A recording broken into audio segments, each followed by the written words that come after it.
Hello, old chum. If you stick around, you will hear about the Batman. He's kind of a big deal. The Fantasmagorium is pleased to welcome you to Capes, Cowls, and Crusaders, a show about the Batman. Okay, I'm going to do this again. The DC animated universe, there's a continuity in this universe? I did not know that. We only chose that we were going to do Heart of Ice and Sub-Zero until we found out there was an entire Mr. Freeze saga.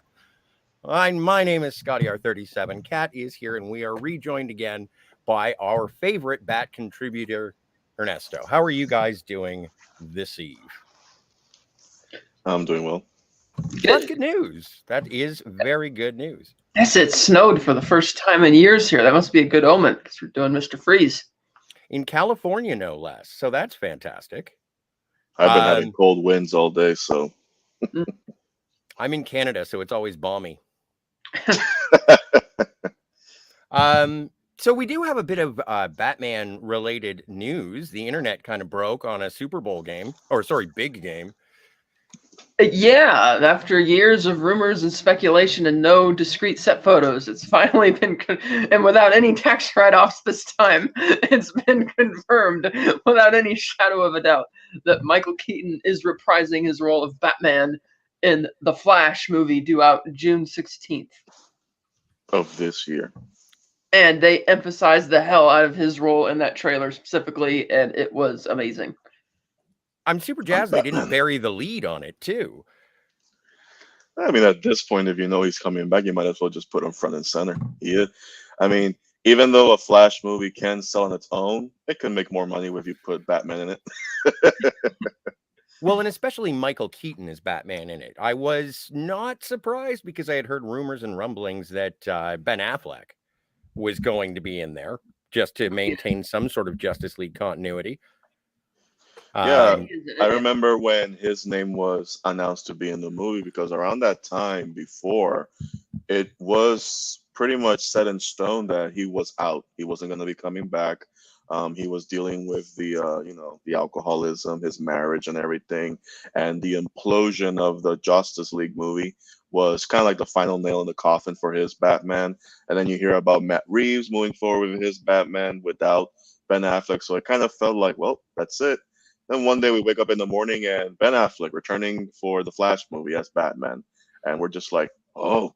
And then when they announced Michael Keaton's going to be there, like, oh. So it's exciting. And it was cool that they got to see both of those Batmen in action in the trailer. Yes. Now, the real test of this movie is, will they be in the same room together? That is going to be like I feel this movie's going to have a lot of pop moments, like, oh, shit, oh, shit, oh, shit. If he's going to be in this, if they're going to be in this movie together, they got to have a scene of Ben Affleck getting to go on a tour of the Michael Keaton Batcave. Or at least have a face-off, like a very brief face-off, like a hand-to-hand combat where, I don't know if you guys ever read the JLA Avengers crossover series that came out. There's a scene in the comics where Batman is facing off against Captain America. They're sizing each other up. They rarely, if ever, throw any blows, and Batman says it's conceivable that if we fight, one of us is going to lose, so they don't fight. So I feel like it might get something like that in this because no one's going to definitively make a winner when it comes to multiple Batmen on the same scene. They'll probably tussle if we get that, and then they'll just be like, all right, this conceivably you can beat me or I can beat you. We're just going to leave it there. I was thinking maybe, and this is just based on my vague knowledge of Flashpoint, would there be some sort of note from one Batman to another, and that would be the connection in terms of, I guess it's just speculation. We're going to find out in June, but... Yeah, everything is speculation because they're heavily drawing from the Flashpoint comic with the change the future, change the past, change the events and sequences, replacing certain villains with already established villains in the DCEU since Man of Steel. So it's really going to be a testament to, okay, how much are they taking? How much are they changing? Because if this were a situation where if it wasn't Michael Keaton and we would get Henry Dean Morgan, who played Thomas Wayne in BVS? Harry Dean thing. Yeah. So because he always talked about, hey, I'm ready to be Thomas Wayne, the Flashpoint, if he wants me to. So That would have been sweet, but we have Keaton to take that role as the other Batman. Which, I kind of feel cheated of not seeing Mr. Morgan as Thomas, but I am happy to see Michael Keaton back. Although there was one thing, and tell me if I'm just being negative Nelly, but that smirk when he says, "Yeah, I'm Batman," I didn't particularly care for it. The way I took it, that's made for the trailer. I don't think in the movie it's going to be executed that way. That feels like, hey, we're gonna do a couple takes of the line, so have at it. And that's the one that you know what? That's good for the trailer. Fair enough. It's I like like that. it's like a fourth wall break right there. It's like, yeah, I'm Batman. Here's what you came for. Here's the price of admission. Here it is. Are you not entertained? I am right here. Well, and going so heavy into the Batman, is that sort of a response? Did you get a sense? I don't know. I got a vague sense of what was going on in terms of fan reaction. Did you know if there was much fan reaction or anti-reaction to Ezra, considering their somewhat history? Sordid, I was going to say, sordid history. At least that I see, I think most of the reactions are we know what happened with Ezra, we don't care. And then Okay. the other side of it is, yeah, but I'm here for Michael Keaton returning as Batman. That's what I've been seeing a lot. And And that's what everybody else is just keeping an open mind. Yeah. yeah, and that's what the whole emphasis was on too. It's a Batman is back, and there's a new Supergirl. So there you go. Oh, So- absolutely. And then the reset to the DC on film universe, whatever we will call it. Was there a specific name that James Gunn gave it?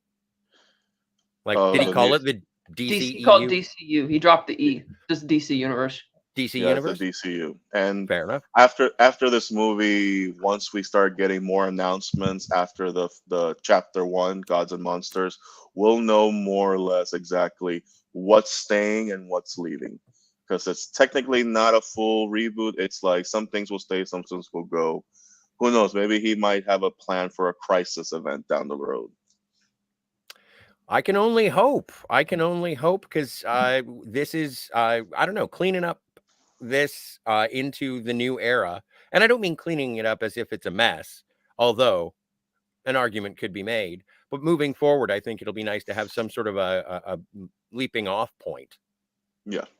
So I don't know. We'll see if there's a Flash too. But I know that we have a person in the chat. Daniel's Hot Topics is here. How are you, sir? Hello to you. And this is the moment that you've been waiting for, I suppose, sir. Now, thanks to the DC multiverse making everything canon, now this gem is also canon to the Flash and everything else. Okay. Buckaroo Brothers Productions. Hello. Now he needs to do a Batman Beyond movie. I'd love to see a Batman Beyond movie, although tackling the first thing with it in terms of tackling something with Robin. And I think that's what the Brave and the Bold is supposed to be doing. So Daniel's Hot Topic says, Scotty, do you think the exciting rumors are true and that at the end of the Flash runs into a parallel universe and he gets stuck there? He runs into Wayne Manor and finds George Clooney. I don't think George Clooney is going to touch Batman with a 10-foot pole, whether no matter how bad we want it. Yeah. There is a rumor that there is a cameo of an old DC character, but I'd rather just not speculate and just wait for the movie to come out. And in my head, it's going to either be Val Kilmer, which I doubt, but it could be Val Kilmer because he was Batman. It's not going to be Adam West. We know that for sure. Unless Kevin Conroy shot a scene before his passing, I doubt it. George Clooney is still an option, even though he's constantly talking about how much he destroyed the Bat franchise jokingly when he's on talk shows. And then, of course, Christian Bale. That's the one everybody's been gunning for. Is Christian Bale going to make a cameo, or are we going to get Robin, John Blake? Who knows? Oh, yeah. I never even thought about bringing Joseph Gordon-Levitt back into it. That's cool. Yeah, because he does take over, so it's technically in that universe. Sure. Dan goes on to say that could be the sequel that they wrote. It could be the Barry stuck in the Batman and Robin universe. Okay, yeah. And they could redeem George Clooney Batman. They could have Scarecrow use fear gas on Batman. Oh, my stars. Your toy box is incredible. Daniels? Yeah. And wake up to his dark side. Yeah, I don't think... I agree with Scott. I don't think George Clooney's going to touch it with a 10-foot pole. And I don't know if... And he doesn't need the money. He does not need the money. He is a billionaire. Yeah. He's set. And nostalgia only goes so far, remember? So I don't know if people would want to see 2 hours back as Batman and Robin. It would be cool. It would be cool just for the... I'm just like, oh, shit, they actually did put George Clooney in here. I don't know how they convinced him, but he's back. More money. Now imagine if we get Chris O'Donnell in there. Oh, nice. In a Nightwing suit, too. In a Nightwing suit. Blue, not red. Just blue, exactly. No capes. No capes. Cinnamon Gulp is here. Hey, Ben. My name is Freeze. Learn it well, for it is the chilling sound of your doom. Okay, we're just going to do this. Cool party. Does anyone else want to take it? I'll take this one. Do what it. Killed the dinosaurs? The Ice Age! You're not sending me to the cooler. Let's kick some ice. Oh my God, this is so easy. I shall repay them for sentencing me without the warmth of human comfort. I will blanket the city in endless winter. It's really getting worse. My Schwarzenegger is getting worse. Hit me, boys. And thanks for playing. Always winterize your pipes. And there we go. Phil's here. I winterize my pipe every night. Well, that weird, but thank you. In this universe, there is only one absolute. For everything freezes. Phil asks, what are they covering tonight? We are going through the saga of Victor Freeze and the tragic departing of Nora. We are doing Batman the Animated Series, Heart of Ice, followed by what was the second one? Deep Freeze. Followed by Sub-Zero. And then Cold Comfort, and then Meltdown from Batman Beyond, which I have not seen.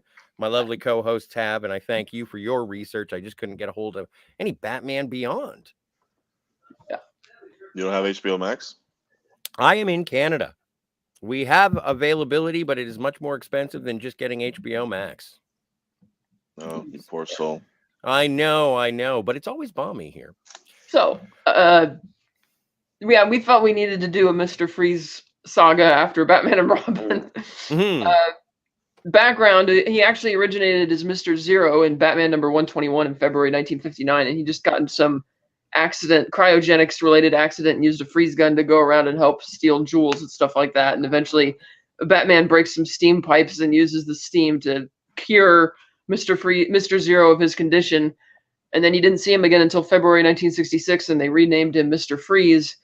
And he was still the same character, same continuity, and that went on for decades until the Joker killed him at the end of the Crisis event, which rebooted the entire storyline. And that's when Paul Dini and Terry Banks came up with this idea that why don't we just revitalize this character completely? And this Heart of Ice was the 4th episode of the animated series, and it really set the tone for the rest of the series, in which they basically said, well, let's turn this more into a tragic love story. And the story begins with Batman is trying to investigate these series of robberies at these different tech companies. And he's piecing together what all these different pieces of missing tech could possibly amount to. And he realizes that somebody's building like this giant freeze gun. And he's like, oh, this is dangerous. And he figures the last component to do this is at Goth Corp. So he races over there in the Batmobile, and we find Mr. Freeze has already gotten there in his giant freeze truck. And there's an attack, and Batman nearly stops him, but Freeze ends up attacking Batman with the freeze gun, misses him, and hits one of his own henchmen, freezing his legs. And he orders the other henchman to get in the truck. We got to get out of here. And they're like, we can't leave him behind. And he's like, he's going to suffer for his own incompetence. And I'm thinking, actually, it's your incompetence because you're the one who missed the shot at Batman and hit him. But okay. So Do not argue with the man who's got the cold gun. Yeah, so they don't argue with him. They get in the truck, they take off, and Batman gives up the chase in exchange for saving this guy. Takes him back to the Batcave, puts him in this big, like, steam hot bath type chemical vat to cure him. Back to tank. Yeah, back to tank, basically, before dumping him back off at the police headquarters. He then goes to have a meeting with the head of Goth Corp, named Boyle, voiced by Mark Hamill. And he asked him, so this guy, somebody's been targeting your companies and stealing all this stuff. Do you have any enemies? And he's like, well, none that I can think of that are alive. But there's this one guy, a scientist who used to work for me, Mr. Freeze. Or Victor Freeze. He started embezzling some of the company's money, upwards of $3 million on this pet project. And I pulled the plug on it because it was costing too much. There was an accident and he died in the process. And he makes it sound like a tragic accident. Initially, Bruce believes it. But as Batman, he decides, I got to look more into this. And he steals a security tape and watches it. And it turns out that the project in question was Victor trying to keep his wife alive through cryogenics freezing while he researched a cure for her terminal illness. And when Boyle confronted him over the embezzled funds, Freeze made it clear that his wife would die if he shut the project down. But Boyle didn't care. Attacked anyway, threw Freeze back. Freeze pulled a gun on him at first, and then Boyle pretended to relent, and he's like, okay, I'm done with this, and then he just shoves Freeze back into the table. He has his accident, getting transformed into this cryo-frozen guy, like, let's get out of here. And in the context of that story, it was assumed that Nora died in the accident, and Victor assumed so as well. And so coming back as Mr. Freeze, he wants to get revenge on his old boss, and he's going to take this freeze gun that he's made and attack the social function where he's going to be awarded for being a humanitarian of the year type of thing. And he attacks, he breaks in, everybody's freaking out, and Batman comes to save the day. He does, imploring Mr. Freeze to give up this chase for vengeance, not going to bring Nora back type of thing. And Batman ends up chastising Doyle, saying, oh yeah, you're real humanitarian, like totally disgusted by him because he has the tape and he hands it off to this reporter, Summer Gleason. And we can surmise from that Boyle is done. I mean, yeah, it's 1990s, but I'm sure you could get canceled for that back then too. Not to mention possibly going to jail. Not unless he dies first, because I don't think Batman was going to take him back to tank. That's true. But Mr. Freeze gets taken to a special frozen cell at Arkham. He's sitting, which is nicer than the one from Batman and Robin, where you had to sit in just that one little spot on the bed. Like in this thing, he's got the whole room to himself. And he's depressed. He's sitting there, and under the pillow, he's smuggled in his wife's. It's like a ballerina type model of her inside, what she used to kind of look like inside the ice frozen. And he's apologizing profusely for having failed to save her. And Batman is shown watching from a rooftop across the way, sympathetically. And that was the end of that episode. It was very well received, so much so that upon the 10th anniversary of the animated series, they hosted a poll, DC did, to vote on the best, everybody's favorite episode, and Heart of Ice was voted the best. Of course, that's all subjective, it's what people like, but I think the reason that episode probably made such a huge impact is because of just how much they just redefined the character and put such a loving, kind of sympathetic spin on it, enough so that Paul Dini and Terry McGinnis took it to the comics, and they completely retconned the old continuity out of existence, decided, no, we're going to do, this is the new Mr. Freeze, we're going to bring Nora into the comics. And that was really cool, that something that radical of a change from an animated TV show would make its way into the comics as much as it did. So it was a very, very well done. And Michael Ansara is the voice of Freeze, really good performance. Absolutely. And after that, it wouldn't be the first or even last time that we would see changes like that happen in comics continuity with future characters like Harley Quinn, things that happen in the animated universe transitioning into the comic books, and then vice versa. Whatever happens in the comics goes into the animated universe. And even in live action, if you ever watch the Arrowverse, John Diggle's character actually enters the New 52 Green Arrow series at one point. Yes, he does. So then Mr. Freeze returns in the next episode called Deep Freeze, which I was watching it and I was joking that, hey, this is basically like the Batman version of The Spy Who Loved Me. It's the same plot. Yes, it is. So this billionaire tech industrialist named Grant, Carl Stromberg, has this place that he calls Oceana, Atlantis, where he's got all of these select group of people who he deems to be better than everybody else, and they're going to live in this like Atlantis society. And he's arguing that his whole beef is that society is corrupt, there's too much crime and dizzy, all this kind of stuff. So he breaks Mr. Freeze out of Arkham using these like robots, these Sentinel type robots, and he makes Mr. Freeze an offer. He says, if you help do one of two things, like one, the fact that your aging is slowed down so much from this cryosuit, I want to be in the same condition that you're in. And two, I want you to make a freeze gun to freeze the world to create the next ice age. And he's like, well, what's in it for me? And he reveals that as a former investor of Wayne Enterprises, of Goth Corp rather, he managed to save Nora Freeze, and reveals that she's still alive in cryosleep. And he says, oh, by the way, I have the cure. And of course, Freeze is totally on board with the plan. Batman and Robin intervene to try and figure out what's going on. They sneak over to Oceana, and they hear that his whole New World Order plan, how they're going to freeze the world and kill everybody and restart population anew type of thing. And so Batman and Robin sneak in. They get taken hostage by the robots. They're held into the back room by Mr. Freeze. And Batman's like, what's in this for you? Like, what's this about? And when he reveals that Nora's there, Batman's like, you can't kill billions of people throughout the world just to save your wife. And he's like, I don't care about that anymore, because he's just so brokenhearted and so bitter about everything. But then Batman appeals to something else. He's like, well, Freeze, if you do this and you save her, she's going to hate you for it, for everything that you've done. Realizing that Batman's right, he frees Batman and Robin, or frees them from their frozen shackles, as it were, and they team up to stop Grant by going after him. And Freeze uses his freeze gun to freeze all the robots, which were being used as like tech workers to initiate the attack.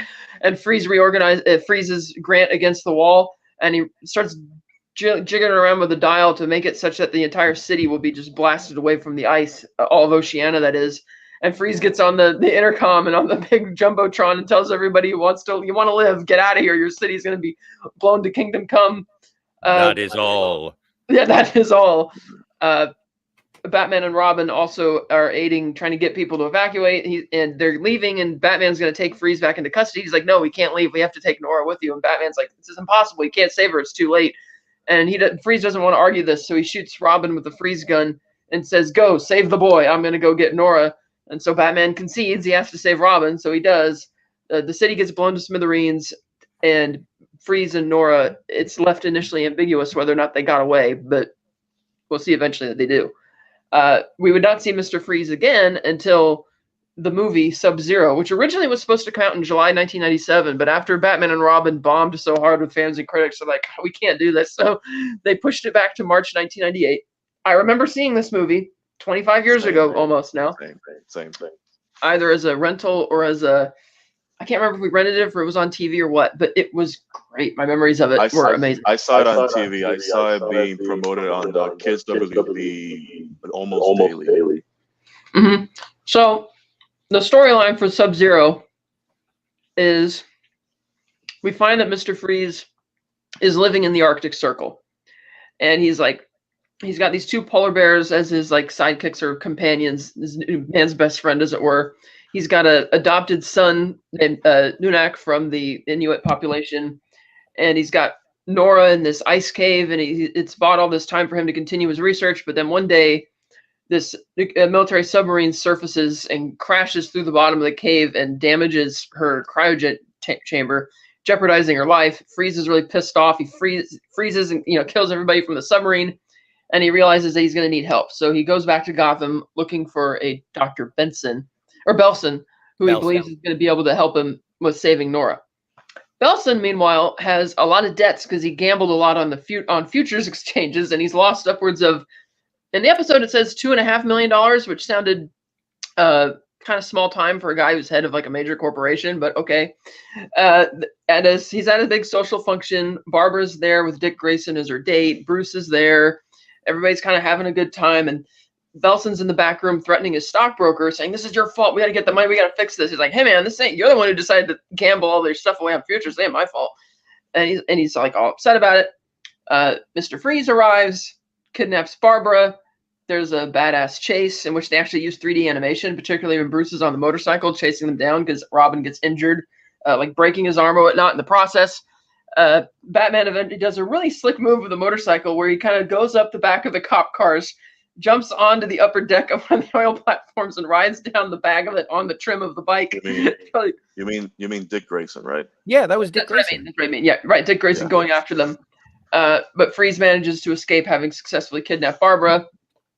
Bruce decides he's got to investigate, figure out what happened. He and Rod team up for it, and at the hospital, Dick is being all patched up, and he's like, well, and Gordon comes in to thanks Dick for trying to save Barbara, and I'm not sure if it was that Bullock as the guy informing. Yeah, so Bullock comes in and he's like, well, here's the lead we have. Somebody called Barbara beforehand, before she showed up tonight, saying that there was a medical emergency, something that she could help out with. And he's like, well, trace the call. He's like, okay, we're working on it. Bruce gets this idea. So when Gordon leaves the room to go interrogate the witnesses, which I thought was an interesting choice of words, interrogate the witnesses, he gets onto the hospital computer and he starts looking up, like, what does Freeze want with Nora? Like, what's this about? And what's this hospital thing? And he finds out that she and Barbara and Nora have like the same blood type. And he's like, that's kind of interesting. They go back to the scene of the chase and they're investigating and figuring, well, if this has something to do with Belson because he attacked there, it's like, what was this about? Because Belson, they find out, is now missing. And they go to his and Batman and Robin not like break into his stockbroker's apartment penthouse to interrogate him at night. And he's like, man, I don't know where he is. He disappeared, lost all the money or whatever.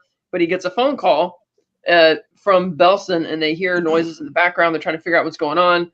This causes Batman to remember the fact that they found Belson's car flipped upside down, covered in water, drenched, even though there was no rain that night. And he puts two and two together and realizes, aha, Mr. Freeze attacked him with the car, and that was just the melted ice. And he's like, so he's got Belson. Belson's somewhere out in the ocean. He takes the audio tape of the recorded phone conversation that Belson had with the stockbroker back to the Batcave, and he analyzes it, and he determines that there's a ship's foghorn in the background. You can hear some other bells ringing. He determines he's from the shipping lanes, which is why they haven't been able to find him anywhere along the coast. They find out that they're at an abandoned oil rig, but they're still trying to figure out what this is all about. They look at all the other list of medical supplies that have been gone missing, like what the hell's going on. And Alfred figures out that it's actually stuff that's used for organ transplants. And Batman's like, oh shit. So they take off because they got to find Barbara and save her. Meanwhile, oh no. Yes. Meanwhile, at the oil rig, Barbara has been told that by Freeze. She knows who Freeze is. She tries to escape and fight back. She's like, I know who you are. Who are you? What are you doing here? To Belson. And he's like, look, we just need your blood for a blood transfusion to save Nora. And she's initially on board with it, but she's kind of, obviously reluctant because she was kidnapped and is obviously skeptical of what's going on. And when Noontag, the adoptive son, brings in like dinner for her, she says, you got to help me. And he's like, well, I can't really do it. And she's like, don't worry. No, nothing bad's going to happen. And she's like, come on, this guy, he's not really trustworthy. And he's like, well, he's kind of my dad type of thing. I got to help him out. So he leaves the room, and then he asks, and Freeze has been watching him, and he asks Victor, are you going to hurt her? He's like, don't worry, son. No harm will come to her. And he kind of initially believes that. And the doctor tries to get Barbara to take these pills. She won't do it. He then comes back to try and give her an injection of some kind, and she escapes through the air ducts. Freeze and Belson keep following her. They end up catching her inside the lab. She makes her way to the lab and finds Nora in there, and she nearly destroys the machine again, and they stop her from it. They end up getting a hold of her, trying to begin the procedure, and Noontag is the one who intervenes this time as they're trying to put her under anesthesia, and he's like, no, you can't do this, and he severs the anesthesia tank. She ends up kicking Freeze backwards, knocking him into Nora's chamber, kind of damaging it, because the whole idea is that she got damaged enough from her cryofreeze chamber being damaged at the beginning of the movie that she needs like an organ transplant like pronto. And so now her new like life support device has been damaged yet again by Barbara kicking Freeze into the it's like, Barbara, get with the program, damn it. Yeah, exactly. So Batman and Robin show up, and you have this like big action sequence. Belson tries to escape. Freeze stops him. He's like, nobody's going anywhere until we can cure this. Like, this place is on fire now. We got to get out of here. Which I thought was funny. This is an abandoned oil rig, but still the tanks are floated to the brim with oil. And it's like, we got to get out of here. It is Gotham. It is Gotham. Yeah, it is Gotham. So it's like, we got to get out. But Belson's like, hell no. And he shoves Freeze back into all this falling debris. Freeze breaks his legs, and Belson leaves him there to die. He tries to escape on the boat, but gets crushed by a collapsing helipad, dying in the process. Batman and Robin rescue Batgirl, or rescue Barbara, and Barbara sees Freeze with his broken legs, and she decides, I can't leave him there. So she and Batman and Robin go over there and pull him out from under the debris, and they're about to leave, and Freeze is like, well, I can't leave Nora, and Barbara's like, yeah, there's a kid down there too. And so with the help of Mr. Freeze and his freeze gun, they get down there to rescue Nora and Noontag. They get them back into the Batplane. Freeze is stuck down on a lower level, and he's waiting for, Batman comes back to try and save him, and Batman tells Robin, if I'm not back in a few minutes, you leave me here, which Robin thinks kind of shocked by. He doesn't want to do that, but he gets back to Mr. Freeze, fires his cling wire across for Freeze to grab onto, which he does. Some more debris collapses. Freeze manages to swing back over to the opposite side of the scaffolding. He grabs on, and Batman starts recoiling in the cling wire, and he's like, hang on, Freeze. But then the debris falls and cuts the line, and Freeze falls apparently to his death, and Batman is clearly devastated because he wanted to save him. And he falls into the flaming, oily waters down below as the oil rig is blown to pieces. Batman departs, and we see that Freeze has actually survived it by clinging onto his polar bears as they're escaping. And then in an epilogue, we find out that Wayne Enterprises has now invested itself in trying to save Nora. And apparently they were able to restore the technology to keep her safe in there. And eventually she was able to get the organ transplant, which Mr. Freeze finds out because he returned to the Arctic and was spying on these people at a research station and saw it on TV. And you had this great music playing because it's like really heartfelt. And even though he's on the run, he's happy that she's going to be safe at least. And then he walks away with his polar bears into the tundra. But this movie was like really good. I love the detective aspect of the story, like how Batman's trying to figure out what's going on because it's not readily apparent.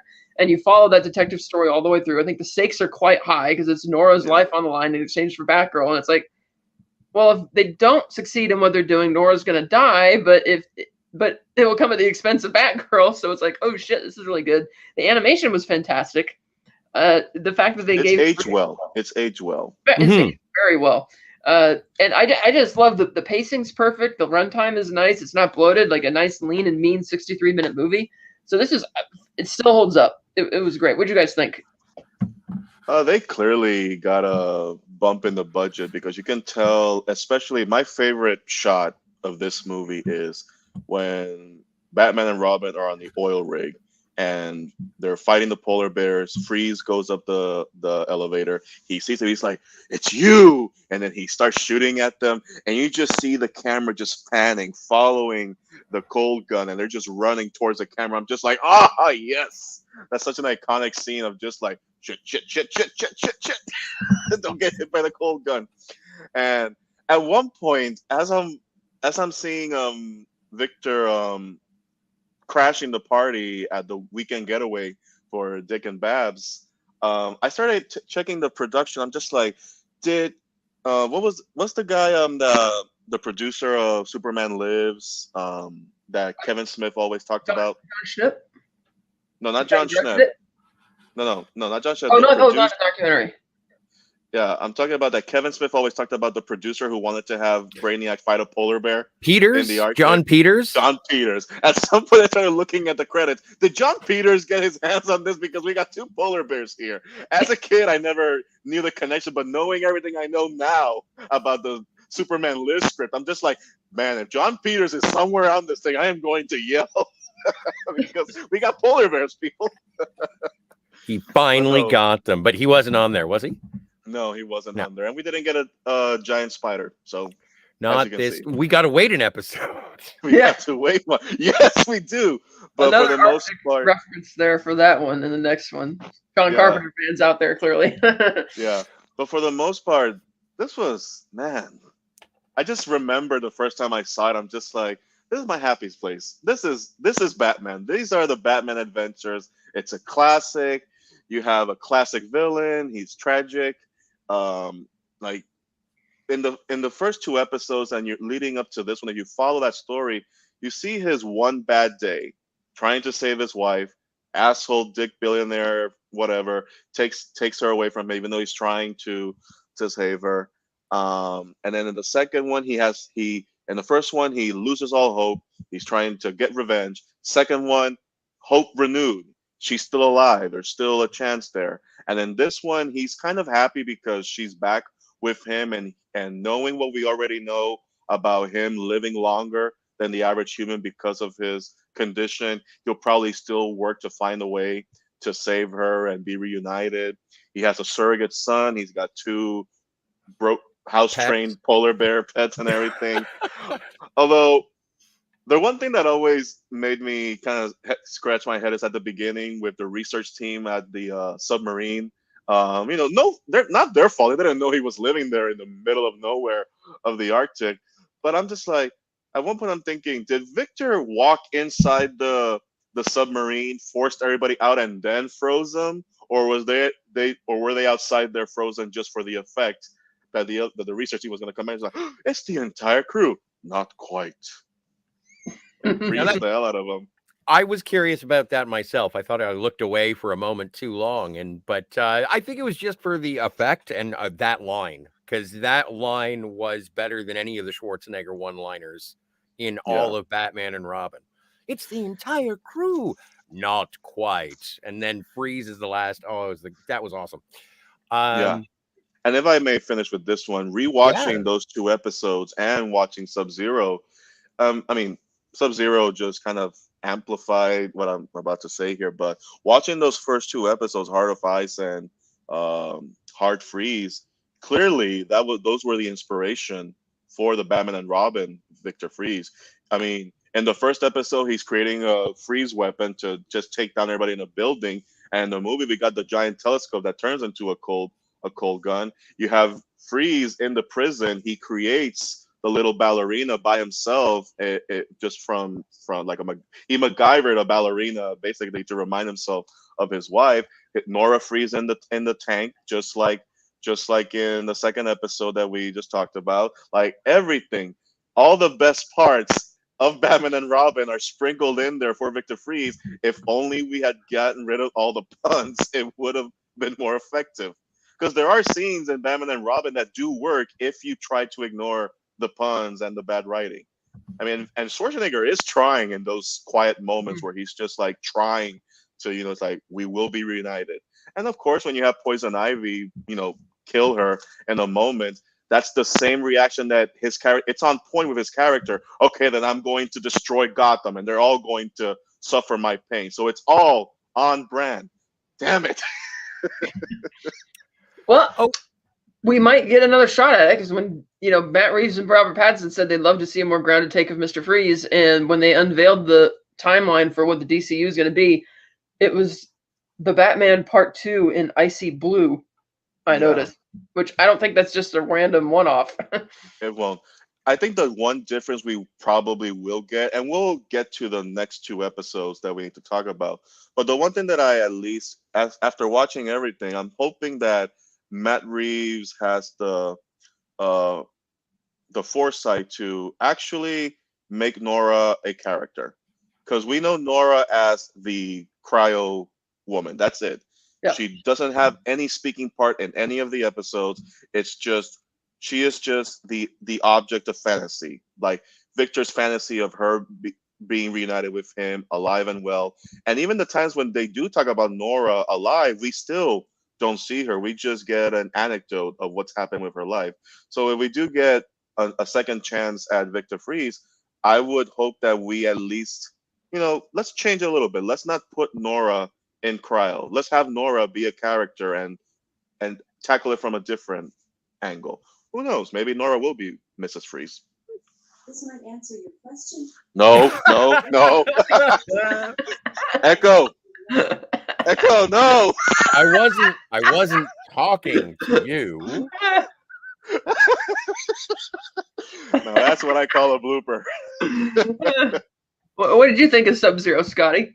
Well, and this is the first time that I've watched Heart of Ice, Deep Freeze, and Sub-Zero all in order. I remember seeing it on VHS, Sub-Zero, that is, back when it first came out, and I had no frame of reference as to why Mr. Freeze was in the Arctic, and I didn't understand what was going on, and it sort of put me off in my initial viewing. Now that I've seen these three episodes, well, all of the Batman animated series episodes, I didn't see Batman Beyond, but I really like the progression of the characters and the progression through the Batman career as well. Because Batman, like Mr. Freeze, only shows up and really carries on his own story. And you get Batman alone in the first one, Batman and Robin in the second one, Batman, Robin, and Batgirl in the third one, we're gonna, and when we get to the next one, when we get to Cold Comfort, we're gonna get Tim Drake. And it's just, I like how it's not only an evolution of Mr. Freeze, but it's also an evolution with the Bat family as well, just by the way that the series was put together. So I think that's really awesome with it as well. I have a newfound respect for Sub-Zero and Mr. Freeze as a character, really, because I had only seen the first one, Sub-Zero, and I didn't see the other two. And so this, I think it's been great. As you mentioned, the animation was fantastic. I have to give big ups to George Zunda because it's always fun to see him show up. He was on Law and Order for a while. He was my favorite. And yeah, and so and especially the returning back cast, Kevin Conroy, always, Michael Ansara, again, just giving a heartfelt portrayal. If the only thing I was getting off of Michael Ansara, though, except for being, yay, it's Michael Ansara, was if this was live action, I want Christopher Lloyd. That was the only thing that I was thinking during that. There were some moments where it was almost as if Michael Ansara was channeling Christopher Lloyd. And I was like, this is really cool. So please tell me that the reason you want Christopher Lloyd is because of the line, I was frozen today. No. But do not make me send Ken over, okay? Do not make me send Ken over. Fair enough. Sounds good. I'm just gonna run through. There are a lot. I'm not gonna go through all of them, but there are a lot of Mr. Freeze quotes. Like really? Well, then this one's yours, Ernesto. Oh, you want me to read it? Yes, as of course, please. Your choice. You can be on Sarah or Schwarzenegger. You can do whichever. All right. I'll try to do my best on Sarah, so I apologize if I butcher it. Watch the numbers, Batman, for they are the harbingers of your doom. Can you feel it coming? The icy cold of space. Ah. At 30,000 feet, your heart will freeze and beat no more. That was pretty wicked, dude. Freeze in hell, Batman. I'm gonna do Otto Preminger. My passion thaws for my wife alone, and it goes on like this. Yeah. There's a countdown. Yeah, we got one from Cinema Golf. I'm afraid my condition has left me cold. Oh my stars, gentlemen, please. I endeavor. I ask. Watch Batman and Robin. So now we move on to the next episode. Oh, and then Cinema Gulp says, thank you, Cat and Scott, for having Mr. Freeze as a guest tonight. Ernesto is great. He is. He's better than two Mr. Freezes. And Stanley Tucci for Mr. Freeze. I could see that. I can kind of see that from visual. I've been trying to think about that. So we've been talking about it, who I would pick for that. I keep thinking, he's probably. I kept thinking Ben Kingsley, but maybe it may be too old for the part. Let's not think about the obvious bald actors. Let's start there. No, I thought he could convey heart in it, kind of like starting as somebody really kind of like the character he plays in Shutter Island, where he's a really sympathetic kind of doctor who genuinely cares, and then see how that would be progressing. But I don't know. It's kind of.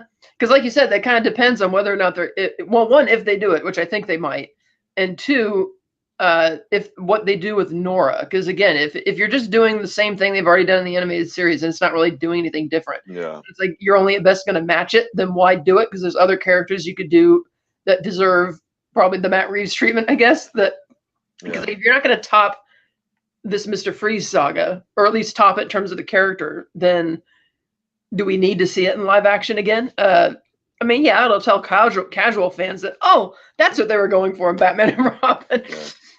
But since we're going with an adaptation, then the question would be, do we need Nora to be wife? Can Nora be mother? Can Nora be daughter? Can Nora be a teacher? Can Nora be an antagonist in a way? But for whatever reason, Victor Priest is spineless. He just simps for her. Who knows? Yeah, or maybe it's not even the cryo freeze thing. Maybe it's simply somebody they loved who didn't love him back. Could be anything. But now we move on to the next chapter in the Mr. Freeze saga from the New Adventures of Batman TV series. This one's called Cold Comfort.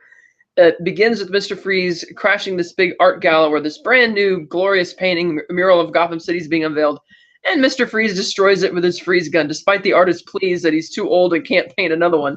Freeze then turns his gun on the crowd and he tells them to single out the things you love most so I could take it from them, much like everything was taken from me.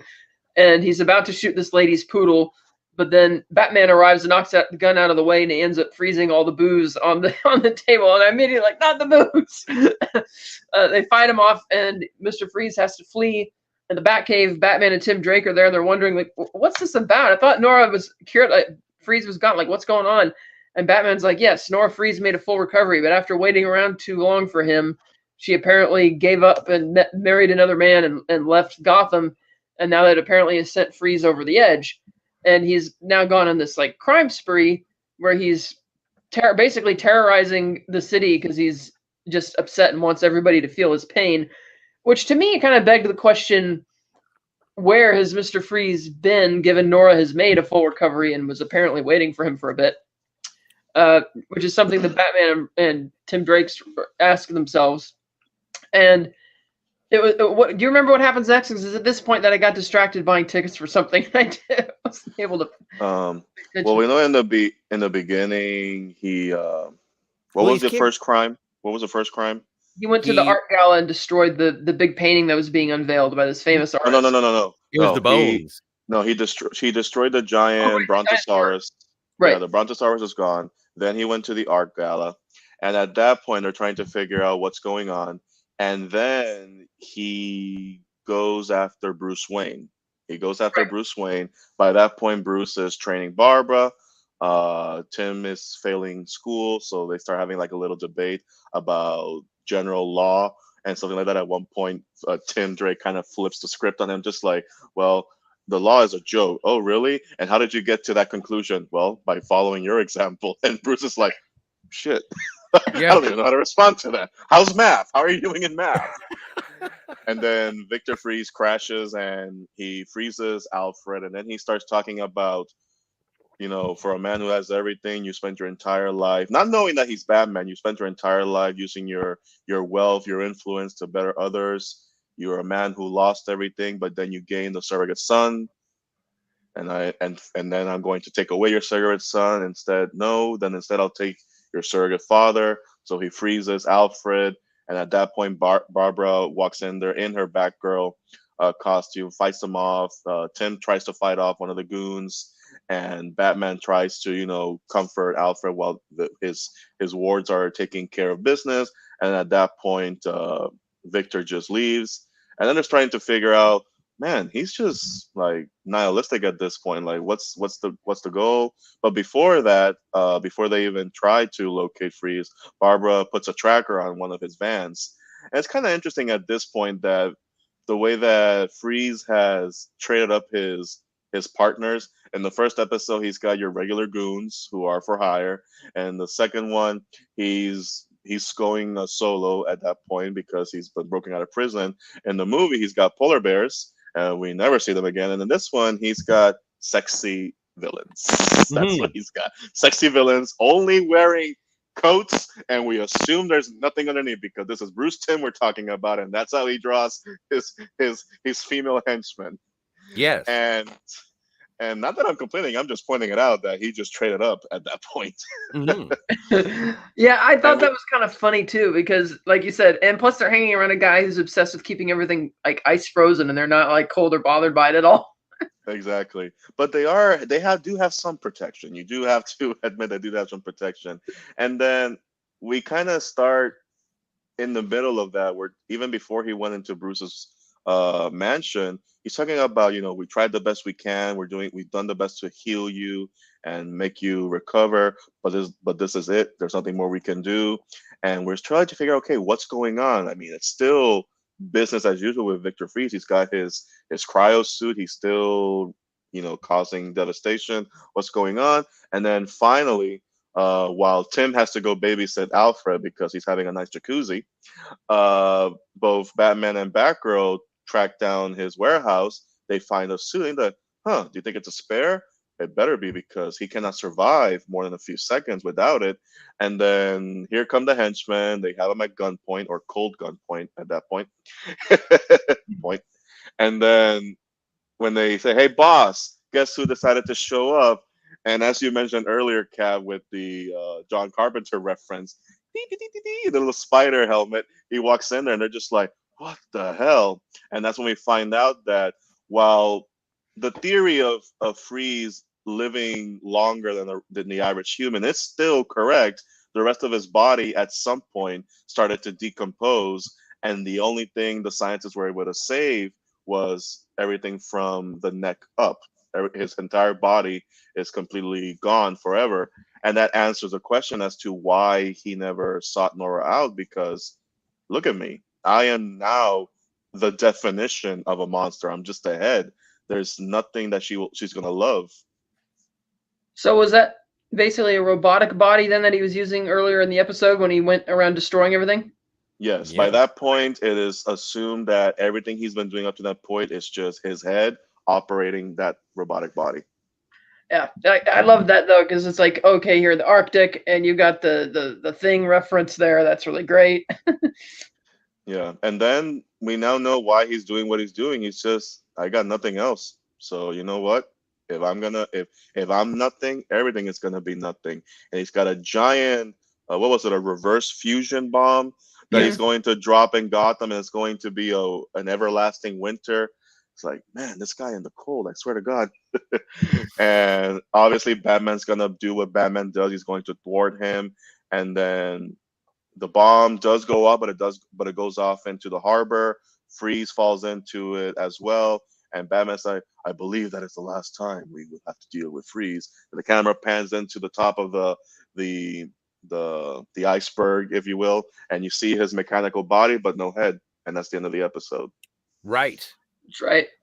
And And then then we go 50 years into the future into Meltdown. yes, in which this new guy named Bright, is that his name? I assume there's a greater continuity here because I wasn't familiar watching this episode with who this guy was. Yes, so, and it's almost poetic that this is, I think it's like the fourth or fifth episode of Batman Beyond, which I say poetic because when you go to Batman the Animated Series, Heart of Ice is like the third or fourth Fourth. episode. The third, yeah.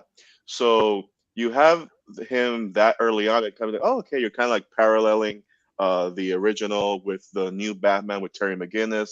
By this point, Terry is already working for Bruce Wayne as his assistant ward in a way, because if you have the first episode or the first special, Bruce Wayne, Terry McGinnis already knows who Bruce Wayne is, and he steals the bat suit and he tries to avenge his father's death, because by that point Terry McGinnis' father is killed by a gang called the Jokers, and he out of revenge, he never really finds out exactly who killed his father. But in that point, he starts working for Bruce. Maybe they can find out together. And Bruce is going, just like he did with the Robins, he's going to channel his rage and make sure that he doesn't act out of vengeance. But there's going to be new danger. So you're going to be the new Batman. Do it in my stead.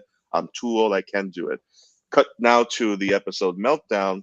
And we have Terry McGinnis in his Batman Beyond suit. He's investigating some nuclear waste in one of the harbors, and they track it down to this truck backing in, and there's this boat that comes in, and these guys are basically just exchanging these highly irradiated canisters one after the other, and then Terry McGinnis is going to go into action. He's going to thwart them. We got a nice action scene.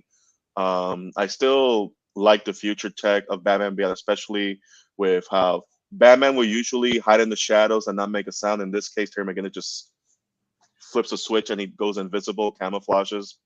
And they're trying to figure out who's your boss, who is the one who you're working for. He sees a phone, grabs it, calls it. Then you cut to a scene in the corporate office with Derek Powers, who is the owner of Powers, Wayne Powers, because by that point, Bruce Wayne is now a chairman of the board, but he's no longer CEO of Wayne Corporation. And Wayne Corporation merged with Powers Industry, which is now Wayne Powers Industry, and it's owned by Derek Powers, who in the earlier episodes he has a accident and he turns into the villain Blight.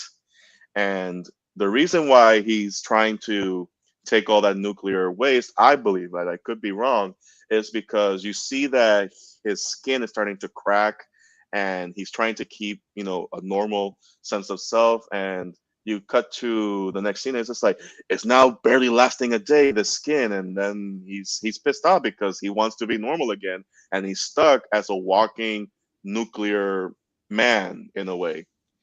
And then we have this again, sexy doctor, please, you're on call. She was saying maybe we can. I have a solution, but it's going to require a specimen to be studied. And do you have this person? I do have one. And then we cut to her opening up her closet. I assume it's a closet because we just cut to the next scene, and there's Victor Freeze, just his head, and then he starts monologuing. I have been here for 50 years. I have not aged a day. And I have not aged a day. And that is my curse. And then she offers him an alternative. What if I could give you a new body? Impossible. Nothing is impossible. And then you can kind of see the undertones of everything she's trying to sell. She's kind of like being very seductive with him, which is in line with the type of the femme fatale in the animated universe of Batman. And then you have this body on the table. You have Derek Powers about to talk to him about, everything is going to be good. We're going to take good care of you. And then you have Victor V's like, I don't have time for your words. So let's get this over with. I've been through this before. All right. I'm a talking head. Okay. Futurama has already made this joke, but I'm already a talking head at this point. And they do the operation. You have Victor Freeze yelling himself into existence, and he is now in a new body. And for a second, knowing everything that's happened to this character since day one, you are happy for him. He has a new body. He can feel things now. He's able to walk outside. He can smell. He can smell the roses, get a tan if he wanted to. He has an opportunity for new love in the doctor who brought him back to life. He has an opportunity to create the Nora Freeze Foundation so that he can help people that he hurt in the past, because there is a scene at a grave at the cemetery where he goes sees his body. He starts waxing poetry. Batman is following him because Bruce Wayne, ever the retired grumpy former Batman that he is, he doesn't trust Freeze. Even if he has a new lease on life, he still doesn't trust him. He still thinks that he's still the villain that he was back then, which kind of shows just how bitter Batman, Bruce Wayne, has been ever since he had to give up the mantle, because he pushed everybody away. And even though he did see some hope in some of the villains, especially Victor Freeze, he's just like, I don't trust him. He's gonna mess it up. I just know he's gonna mess it up. And he wasn't wrong, because after that. Yeah, because I was gonna say, you had that scene where this masked mercenary type seemingly person comes to the cemetery while Victor's standing in front of his own grave, and he attacks him, and Terry intervenes and saves him. And he's like, "Oh, this man took everything from me. You killed my entire family. You froze them to death for all eternity, and were chastising me to suffer like you." And he genuinely apologizes to him and says, "I'm going to do everything I can to repay this to you." And Terry's like, "We'll take him to the police." He's like, No, this man suffered enough. Let him go." And even Terry goes back to Bruce after this. And he's like, "Hey, Bruce, why don't we cut him a break? It seems like he's changed." And Bruce is like, "No, I don't trust him." Yeah. And then after that, there starts to be a problem with the procedure. His body begins to reject the transplant in a way. He's starting to revert to who he used to be. If he's out of the suit, he starts to sweat. He starts to basically about to lose consciousness. And Powers is upset because that was his hope, of having a new body himself.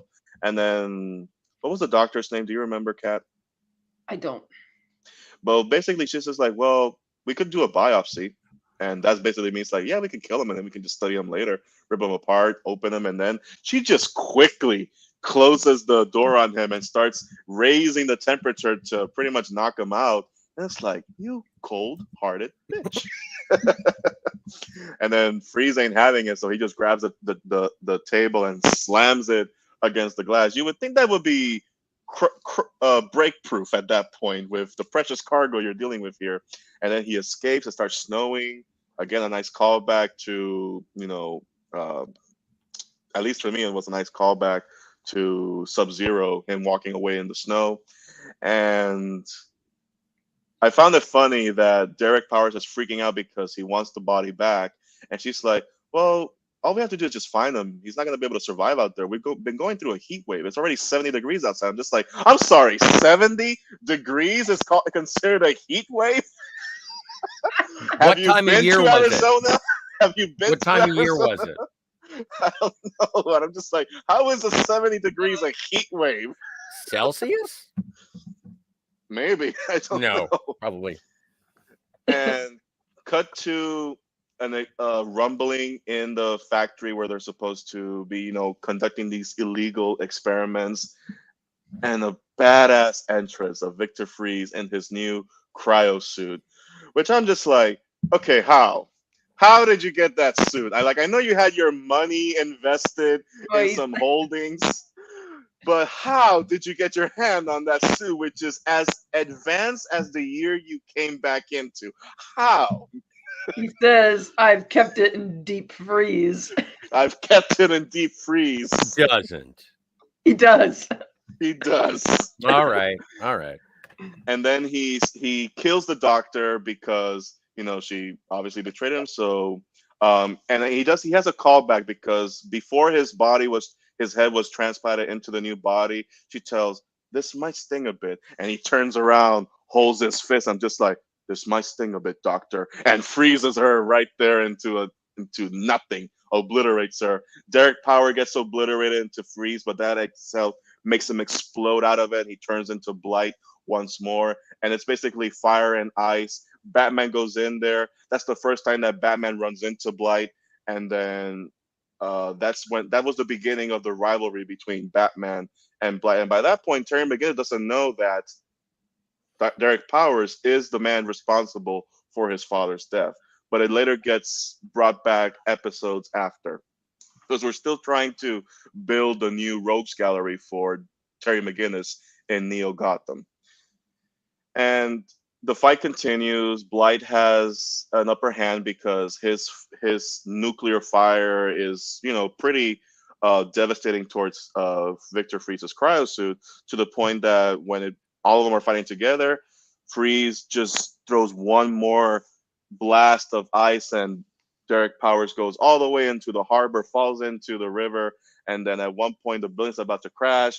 Terry wants to save it, but he tells him, no, let me be. And then he creates a wall of ice, and then the building crashes on top of Freeze, and then Terry leaves. And at that point you have Bruce and Terry looking into the destroyed building, and he says he could have destroyed the whole building, hundreds would have died. And then Terry's just like, I guess you were right about him. And Bruce is like, we both were. Because you have Batman, who didn't trust him, and you had Terry, who wanted to believe that he was going to have a new lease on life. And then you have Blight. He comes out of the river. His henchmen come and pick him up. There's a funny line where one of his henchmen brings him a blanket. Here, we thought you might be cold. And he's like, y'all are idiots. And that was it. That's the episode. Yeah, I like how that, ends on a nice tragic note for Freeze, with even Bruce and Bruce and Terry both acknowledging that they're right about him, because it's like, because Freeze could have destroyed and wiped out everybody, but he opted not to. And I take it in this continuity he died when that. Yeah, that was the last of him. Yeah, that was So that, I like that has a poignant ending.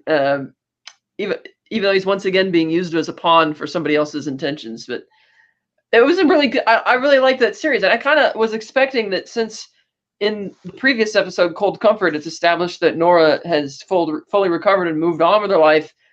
I thought when I got to the Meltdown episode, this is also the first time me seeing that. I thought maybe Nora would make until I realized, we're going to the Batman. I thought at the end of Cold Comfort she might make an appearance, but then she doesn't. And I thought, are we going to get a flashback in the Meltdown episode, like something? And nothing, and that's kind of really sad. Yeah, and that's really the tragedy of Nora, at least for people who have followed these episodes of the story. She's never really been a character. She's just been his object of desire, which I'm not saying it as a bad thing because that's what they chose to do it, because the focus is Freeze and what he's lost, what he Right. tried to save and losing it all over again. But that's why if we are going to get potentially a new live action version of Freeze, we I really want to see Nora as a three-dimensional character because I mean, unless I'm missing an issue or two from the comics, especially recently in the New 52, they tried to address it. I really haven't read anything with Nora Freeze other than her always being in a cryo tank. Yeah, and that even made its way with the same lore back into the Arkham City game, Mm-hmm. and that whole thing. And it's like I would be interested which direction, especially maybe having more of a relationship there between Batman and Freeze, given that they're connected. Like Batman can't have his parents back because they're dead, and Freeze just so desperate to get somebody back at the expense of losing it. And you see that with parallel with a lot of Batman villains. Like they're upset. Yeah. Like Riddler was in the first Batman movie, was obsessed with everything, upset about everything he lost. Decides, I'm going to make the whole city suffer and flood everything. You get the Penguin upset about being thrown away in the garbage or thrown away in the river to drown. So he's jealous. So he's going to kill all the firstborn sons just like him. And you have this kind of recurring thing going on, but and it goes back to the psychology of Batman. You have the other side of Batman with Victor Freeze. It's like, how far will you go to get back the person you love from the brink of death? Like if Batman were to be given the opportunity of bringing back his parents, how far would he go if he were to break completely to the point where that's what he's going to do? Yeah. Well, and that is the beauty of Batman's Rogues Gallery, is that they are collectively sort of the flip side of any coin. If Freeze had more money, then he wouldn't have to embezzle, and Nora would have been fine. But I look forward to them actually putting some characterization into Nora and not her just being like a frozen MacGuffin. Yeah. Right, because in the first one, it made sense because he and the audience both thought she was dead, and he was just out for revenge against the guy responsible. But then in the second one, it still kind of works because that's more of the whole episode is kind of a plot device to get Mr. Freeze out of Arkham and to bring Nora back to continue that kind of thing into Sub-Zero. And then I guess it is surprising that Sub-Zero that they never really touch on it because it's still that. But Sub-Zero, I think, was probably my favorite of them because it was just so. It was a great detective story. And it was all taking place within a very short amount of time, which just felt like the pacing was like there and the urgency was there, the stakes were there, and that was really fun. Cold Comfort, again, I felt was kind of missing. That I felt Nora needed to be there in some respect, because if you're going to say that she made a full recovery and took off, I get how a lot more enraging and infuriating and heartbreaking that would be for him. To that, I've done everything to save her, I succeeded, and then she just, and yes, granted, he didn't reach out to her, but it's not like she tried to reach out to him either, and it felt like that would have been more of a poignant bow on the Mr. Freeze story rather than dragging it out into the Batman Beyond era to once again be used as a pawn for all that kind of stuff. But I think if they were to rewrite that episode or remake it in a way, instead of him doing some 2-bit crimes, destroying a dinosaur bone, going after the painting, I would just start that episode with an anecdote of, Nora waited for him and she married a doctor who saved her life, the surgeon, because I think it was mentioned that it was a surgeon who was caring for her after her recovery, and just started with Victor going after the surgeon. And then that could have been an opportunity, if you were to remake it, of having actually Nora right there as a 3-dimensional character and him confronting her. And I'm just like, he took you away from me after everything I've done for you to be alive. It's not fair. Have that breakdown. Like, this is not fair. I did not do all these sacrifices for you to leave me for somebody else. And just have that confrontation. I waited for you. I couldn't wait any longer. I found a new opportunity to love again, and I'll always love you, Victor, but I've moved on. And, that's enough to bring someone to tears. It's just like, shit, man, everything you've done. Yeah, it's like, now let's not do that. Let's go with the Thing reference instead. Yeah. Well, and Yeah. it would have been nice if he was sitting there destroying all of the beautiful things, if she had just showed up at the end and said, "Victor, stop." And that would have been, no, you've lost me. It doesn't even have to be a confrontation. I think that one of Yeah. the things that I like about Mr. Freeze is that he is misguided to the max, but he is still sympathetic because he's not he's going after the people who allowed Nora to freeze or to die and then to Yeah. freeze, and was used as a bargaining chip so that he would do stuff that he wasn't willing to go through with.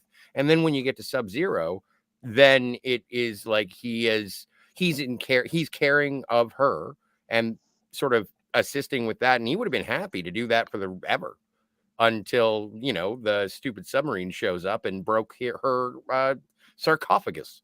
Yeah. And so when it does get to after the fact, and Nora has been cured, and he's just taking it out on anyone but not Nora. I could never do anything to Nora. And Hmm. so it would have been a nice cap off there. And then for her to go away, same deal with Batman Beyond, because I think that Batman Beyond is that I haven't seen it, but the way that you guys described it, it's like I have been waiting here for 50 years. Well, It just sounds the reason why it's almost funny is because the moment we cut to Victor Freeze's reintroduction into Batman Beyond, he just starts monologuing right there. I'm just like, whoa, whoa, whoa! Take a breather before you start talking, man. it's like a sheet being pulled off of a bird cage, and he just starts singing. Practically, and he just starts Nice. talking. Doesn't even take a moment. And Michael Ansara is so good as that character. It is just perfect. Exactly. Yeah. Oh, and I didn't. I was wondering if he came back for Batman Beyond, but I would assume that that's He great. did, and that was his last outing, as because he passed away, I believe. 2015. Yeah. So it was a perfect, full circle of Mhm. his work as that character. Because I'm pretty sure if they would have done a few more episodes, it would have been great to see him just add more to it. But I can also see a version of what we were talking about earlier about if we were to remake that episode. I can see Victor, okay, dropping the cold gun. He's not going to do it again. He goes back into Arkham, and the happy ending for him there would be her visiting him periodically in Arkham Asylum, and he at least, while he will not be with her together, he at least can have the comfort, the cold comfort of her visiting him, and that would have been, now that we're having this what if version of that episode, that would have been great. And then if you bring him back for for um for Meltdown, the Meltdown would just be like, "You're using me again. I had a life. Leave me alone." And it can still work. It's just a matter of I just want to do something new. I've already heard enough. And it can also be show just how much she loved him, because by that point, if she sees him with the spider legs, yeah, it could be horrifying, but she would be like, "Man, look at what all this obsession with me has driven you to.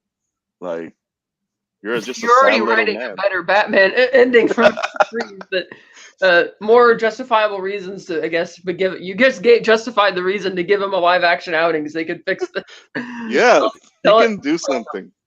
But It could be it the wasn't definitive adaptation if you do it right. Yeah. it wasn't his choice to be Mr. Freezed, was it?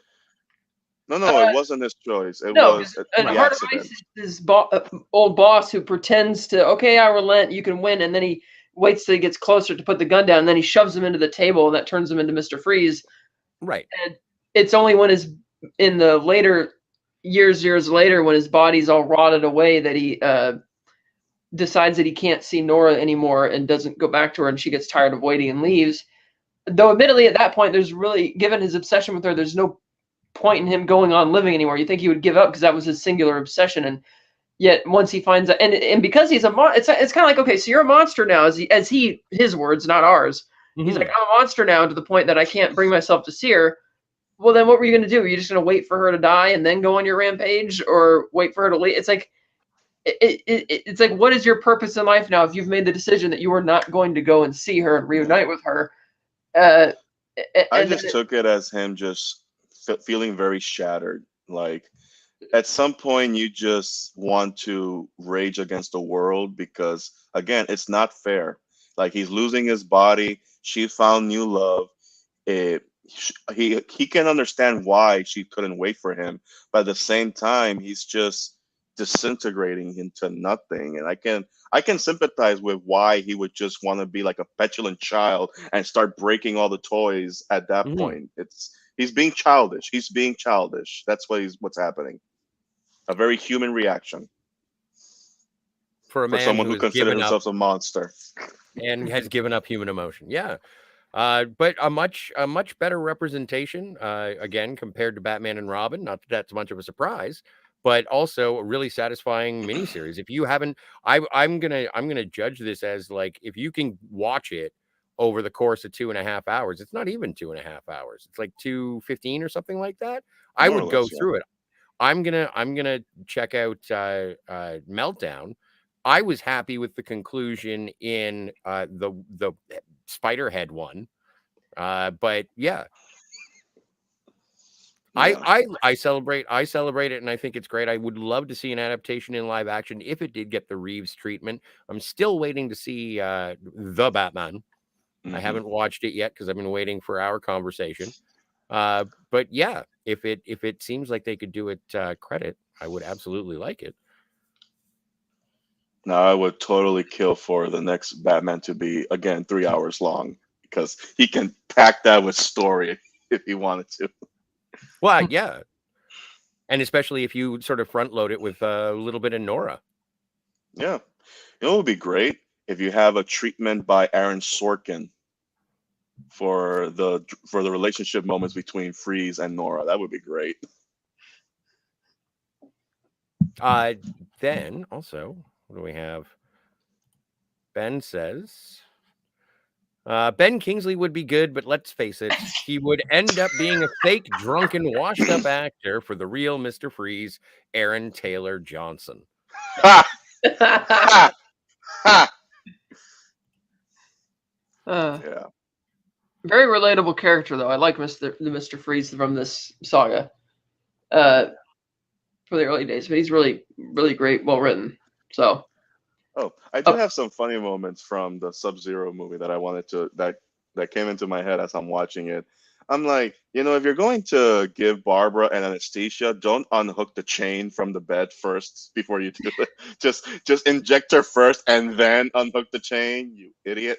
And the second thing, when they're in the Batwing and they're leaving the exploded oil rig, I can already imagine Bruce and him, we might have lost Freeze, but we gained a new Robin.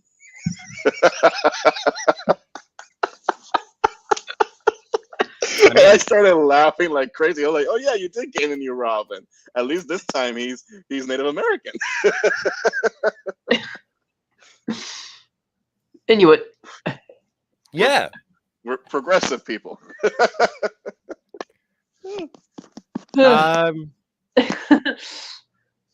It does look like there is someone else backstage. And I'm going to welcome the Richard and ask what he had to say about the animated series episodes of Mr. Freeze. How are you, the Richard? I was thinking about Batman? They necessarily do him wrong. Oh, hey guys. Wait, I was going to do some freaky stuff. Success. I'm going to do. I was going to do some super gothy because I think Mr. Freeze, he could have really gone through the serial killer elements that are in his blood. Okay, he could have gone even deeper. He could have gone really, really deeper than what we know about. I think he could have also gone a slightly different way, though, as he was, say, what was his position? Hey guys, aloha everyone. This is the Richard. Yes, sir. Did you have an opportunity to see any? Have you? When was the last time you saw Sub-Zero? You talking to me? Yes, sir. No, I'm hey, Kat, hello, aloha. Have you? Aloha. No, when you think about everything that we've talked about, and I'm kind of refining a lot of things that I've thought about on the things that you guys have talked about. That's what's really odd about this is I'm able to refine certain things that all of you guys have said. And imagine if all of the pains and sufferings that Mr. Freeze has gone through, the sufferings, his family, his children's, which do kind of relate to me, in a way. And then as he's trying to repair himself, as he's trying to get strong, as he's Yes. trying to build himself to be, I can take care of my family. Though at that exact moment, that's when he's beyond the opportunity that it should have been. As in, that may have been a hero a couple years ago, though right now it actually makes him a villain. Well, And it is. Yeah, it is a redemptive story with his pursuit of trying to revive Nora, but unfortunately, it is his downfall, as Ernesto was saying. well, It would be. though, am I wrong though? Am I wrong in pursuing the opposing thought as you? As in, he's still, because I mean, you're not wrong in saying that. Yeah, it's a downfall, though. Okay, so what? Okay, compare that. That's kind of a you've got a stretch, and then you've got another branch that comes off here, and so he goes bad, and he goes bad, or he can go good. That would. Where's your thought on that? I mean, because his heart is in the right place. Hmm. And this is, I really kind of compare this to me in a way. My heart is in the right place. I don't know which way to go. So Well, I think that with the hubris of Mister Freeze and what he tried to accomplish at all other cost, he felt slighted. He was definitely injured by the people who he perceived as being against him, but oh, you're talking ultimately, about things that have already happened. on the episodes that Oh, I watched 4. There were 5, oh, you're so talking about things. You're we're okay. talking about specific episodes of Batman the Animated Series featuring Mister Freeze. Yeah. Oh, I didn't know. I jumped in. Hey, guys, hey, they were Fair enough, man. Cheers. Alexa, all lights white. Sorry, that's my trigger word. All lights white. So do you guys want to rate the movie itself, or do you want to rate Oh, that's right. the full saga? I would rate the saga because you can see it as a full story for Freeze. Because when you think about it, the beauty of why Freeze is such an effective character in this adaptation in the series is that he's not your two-bit criminal. He's not someone that needs to be the villain of the week. He's someone, they've used him with a purpose. So I think we could rate the saga as a whole. And I can Okay. start if you want. Sure, yeah. How many batarangs do you give it out of 10? Yeah, out of 10, I give it an 8.5. I give it an 8.5. The reason why I give it an 8.5 is, like I've mentioned, watching everything now with everything I know about the character, everything I know about Batman lore, take away the kid safeties and actually analyze it.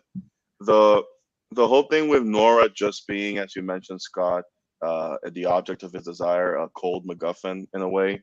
I think that lack of character kind of hurts the saga because we never really get to see Nora as a three-dimensional character, and it's all just Freeze. But even if it's all just Freeze, it is damn good. So that's why we give it an 8.5 Batarangs out of 10. Scotty, what do you Absolutely. give it? I'm gonna give it an 8. Hang on. Where did I put it? Yeah, I'm going to give it an 8. No, I'm going to give it a 9 because I did give Mask of the Phantasm a 9. I'm going to put this up as a 9 just because we are doing the full saga. And it did give me a better understanding of Mr. Freeze, far superior to Batman and Robin. Great animation, great voice acting. Sometimes watching it, I kind of forgot. Like I was excited for Michael Ansara. I was happy for George Zunda. I was happy that that Mark Hamill shows up. But I also got a little melancholy for Kevin Conroy. And it's like, yeah, this is definitely a great representation of Batman himself. A part of the same reason that I gave Mask of the Phantasm such a high score at the time. And I continue to give it a high score because Kevin Conroy brings the goods and the pathos of Batman and why he's the good guy.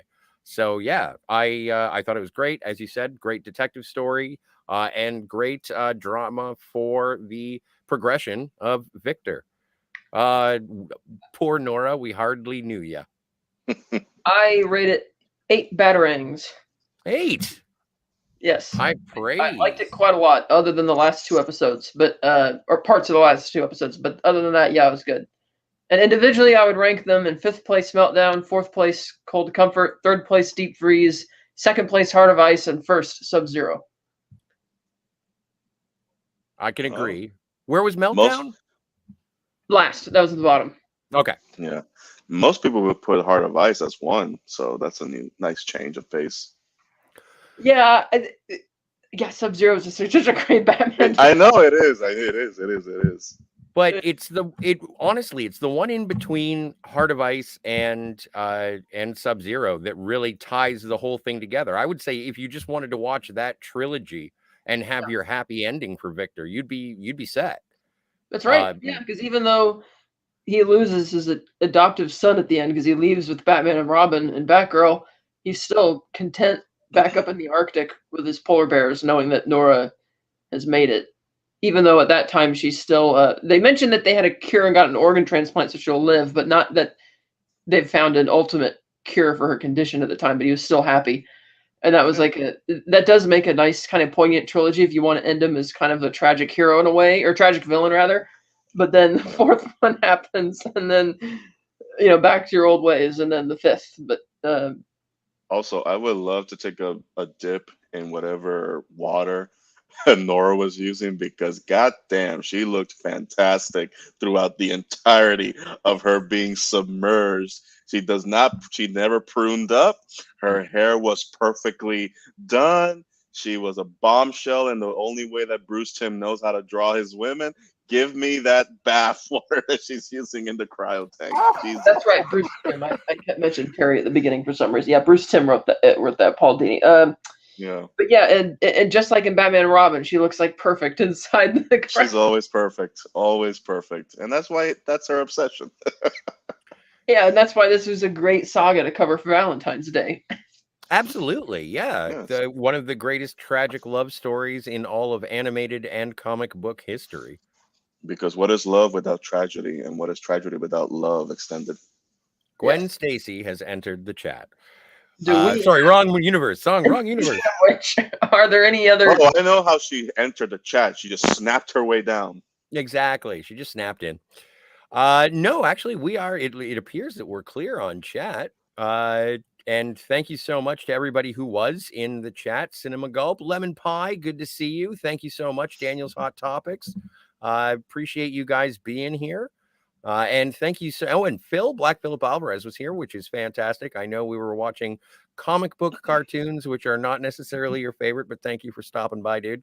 Buckaroo Brothers Productions, thank you so much. And that would be, and absolutely, no less of a thank you to the Richard for being on.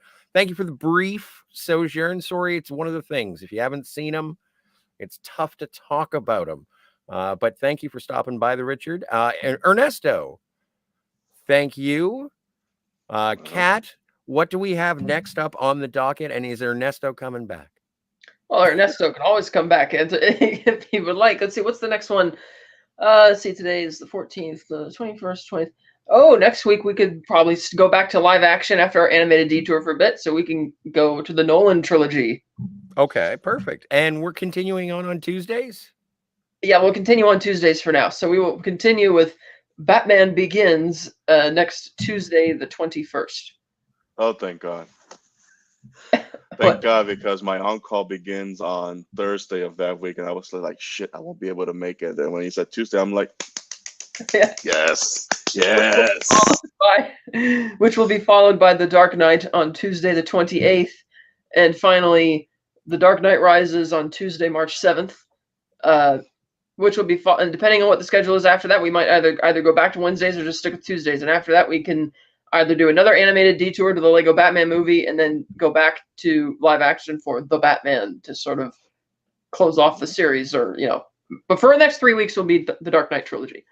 And as we mentioned on our local chat, private chat, I have not yet seen the Batman Lego movie. I have a distaste for Will Arnett, but I agree we should probably watch that after the Nolan trilogy as sort of a look back on the legacy, because apparently it's a very good legacy movie. It is, and it actually directly makes a lot of references to the events of the live action Batman movies as well. So it works to do at that point, because the new Batman movie obviously wasn't out at that time. So Are we talking about the Lego Batman movie? yeah, right. so the Lego Batman movie will come after the Nolan trilogy, because that is a pretty good Batman movie. All things considered, much better than I'll it is to be.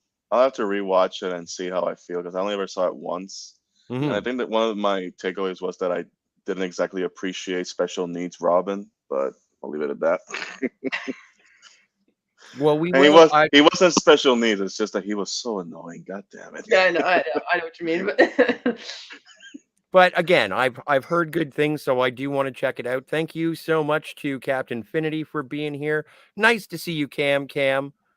Thank you and hello. Ahoy, anti-derivative Jill. Yes, of course. Cat Darkness, no parents. Well, save it for the review in 4 weeks' time. I cannot But it wait. is I funny. cannot wait. Been great. I look forward to seeing you, Ernesto, next week for Batman Begins. And Kat, I never said thank you. And you'll never have to.